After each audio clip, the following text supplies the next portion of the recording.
অন্নপূর্ণা ভান্ডারে form fill up করার পরে আপনি কবে টাকা পাবেন কিংবা আদৌ পাবেন কি পাবেন না সেটা কিভাবে চেক করবেন, কেননা এর জন্য আপনাকে স্ট্যাটাস চেক করতে হবে। বিশেষ করে যারা অফলাইনে ফর্ম জমা দিয়েছেন, মানে অনলাইনে যারা জমা দেননি, অফলাইনে ফর্ম জমা দিয়েছেন, তারা কি করে বুঝবেন যে তাদের ফর্মটা এন্ট্রি হয়েছে কিনা বা তাদের ফর্মে ঠিকমতো সব সাবমিট হয়েছে কিনা। তো তার জন্য আপনাদের জাস্ট স্ট্যাটাস চেক করতে হবে। এটা আপনি আপনার হাতে থাকা যে স্মার্টফোনটা রয়েছে, যার মাধ্যমে ভিডিওটা দেখছেন, সেটা দিয়ে কিন্তু চেক করে নিতে পারবেন। কিভাবে চেক করবেন? আপনারা যে কোনো ব্রাউজার ওপেন করে নেবেন, গুগল ক্রোম হোক বা যে কোনো ব্রাউজার ওপেন করবেন। ওপেন করার পর আপনি জাস্ট এই যে সার্চ বারে লিখবেন, এই যে দেখুন আমি লিখেছি সোশ্যাল রেজিস্ট্রি wbgov.in, এটা লিখবেন। লেখার পরেই দেখবেন প্রথমে এই যে সাইটটা চলে আসবে, ভালো করে দেখবেন https://socialregistry.wb.gov.in। ঠিক আছে, আপনারা জাস্ট এর ওপরে ক্লিক করবেন। এর ওপরে ক্লিক করলেই কিন্তু একদম যে অফিসিয়াল পোর্টাল অন্নপূর্ণা ভান্ডারে সেটা কিন্তু ওপেন হয়ে যাবে এবং এখানে আপনি নিজেই বুঝতে পারবেন যে আপনার অন্নপূর্ণা ভান্ডারের টাকা ঢুকবে কি ঢুকবে না, 3,000 টাকা আপনার কবে ঢুকতে পারে, সব কিন্তু এখান থেকেই আপনি পেয়ে যাবেন। সব যারা অফলাইনে, বিশেষ করে যারা অফলাইনে ফর্ম ফিল আপ করেছেন তাদের জন্য কিন্তু খুবই গুরুত্বপূর্ণ। অবশ্যই স্ট্যাটাসটা তাড়াতাড়ি করে চেক করে নিন। এবার দেখুন এখানে আসার পরে আপনারা কি করবেন, এই যে দেখুন রয়েছে যে সিটিজেন অ্যান্ড বা ফ্যামিলি লগ ইন, আর এই পাশে কী রয়েছে দেখুন ডিপার্টমেন্ট অফিসার লগ ইন। তো এখানে আপনারা হাত দেবেন না, কারণ এখানে হচ্ছে যারা কিনা সরকারি কর্মচারী তারা এখানে কাজ করবে, আর আপনি একজন নর্মাল সিটিজেন হিসাবে এখান থেকে কাজ করবেন। তাহলে এখানে দেখতে পাচ্ছেন লেখা রয়েছে অ্যাক্সেস সিটিজেন পোর্টাল।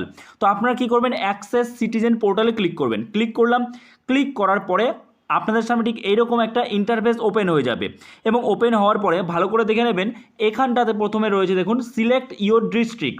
তো আপনার জেলা কোনটা সেটা আপনাকে প্রথমে সিলেক্ট করতে হবে। তো আপনারা এই যে দেখুন রয়েছে এখানে ড্রপ ডাউন মেনু রয়েছে, এখানে এই অ্যারোতে ক্লিক করবেন। এই অ্যারোতে ক্লিক করলেন, অ্যারোতে ক্লিক করার পরে এখান থেকে আপনি আপনার ডিস্ট্রিক্টটা সিলেক্ট করে নেবেন। তো আমি এখান থেকে ডিস্ট্রিক্টটা সিলেক্ট করে আপনাদের দেখিয়ে দিচ্ছি। তো আমি ডিস্ট্রিক্ট সিলেক্ট করে নিলাম।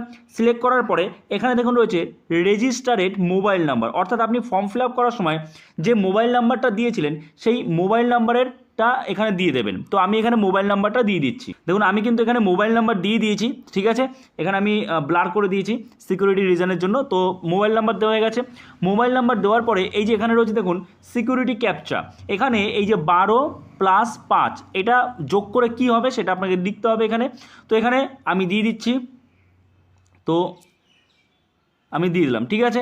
তারপরে দেখুন এরপরে কি রয়েছে, এরপরে রয়েছে দেখুন রিকোয়েস্ট ওটিপি, এই যে দেখুন রয়েছে রিকোয়েস্ট ওটিপি। তো আমরা জাস্ট এবার রিকোয়েস্ট ওটিপিতে ক্লিক করব। রিকোয়েস্ট ওটিপিতে ক্লিক করার পরে আপনি যে মোবাইল নাম্বারটা এখন এখানে এন্টার করলেন সেই মোবাইল নাম্বারে কিন্তু একটা ওটিপি আসবে। দেখুন আমার এই ওটিপি কিন্তু চলে এসছে। তো সেই ওটিপিটা আমাদের কিন্তু এখানে ইনপুট করতে হবে। তো আমি ওটিপিটা দেখে নিচ্ছি। তো ঠিক আছে, আমি ওটিপি দিয়ে দিয়েছি। ওটিপি দেওয়ার পরে এখানে দেখুন রয়েছে ভেরিফাই অ্যান্ড কন্টিনিউ। তো আমরা এই ভেরিফাই অ্যান্ড কন্টিনিউতে ক্লিক করব। তো আমরা ভেরিফাই অ্যান্ড কন্টিনিউতে ক্লিক করলাম। কন্টিনিউতে ক্লিক করার পর আপনার সামনে ঠিক এরকম একটা ইন্টারফেস ওপেন হবে। এবার দেখুন আপনার ফর্ম যদি সাবমিট হয়ে থাকে, ধরুন আপনি অফলাইনে জমা দিয়েছেন কিন্তু আপনার নাম এন্ট্রি যদি হয়ে থাকে তাহলে এখানে সাবমিটেড লেখা দেখাবে, ঠিক আপনারা স্ক্রিনে এখন যেমন দেখতে পাচ্ছেন। আর যদি এন্ট্রি হয়ে না থাকে তাহলে কিন্তু আপনাদের সামনে এই ফর্মটা ওপেন হয়ে যাবে, ঠিক আছে। অর্থাৎ তার মানে আপনারা কিন্তু অফলাইনে এখনও পর্যন্ত ফর্ম সাবমিট করেননি। এবার আপনি বলবেন তাহলে এখন আপনি কী করবেন, দেখা গেল এই যেমন আমি এটা করলাম, এটা কিন্তু অফলাইনে সাবমিট করা হয়েছিল ফর্ম, অফলাইনে ফর্ম সাবমিট করা হয়েছে কিন্তু এখনও পর্যন্ত ইনপুট করা হয়নি অনলাইনে। তো এবার আমার কি করণীয়, আমি কি আবার এখন অনলাইনে করতে যাব? না, এখনই নয়। আপনারা অফলাইনে যারা ফর্ম জমা দিয়েছেন দেখুন অফলাইনে 2-1 দিন ওয়েট করুন। তারপরে আগেই তাড়াহুড়ো করতে যাবেন না। তারপরে আবার অনলাইনে যদি দেখুন হচ্ছে না তখন আপনি অনলাইনে অ্যাপ্লাই করবেন, ঠিক আছে। 2-1 দিন ওয়েট করুন, কিছুদিন ওয়েট করুন, ঠিক আছে।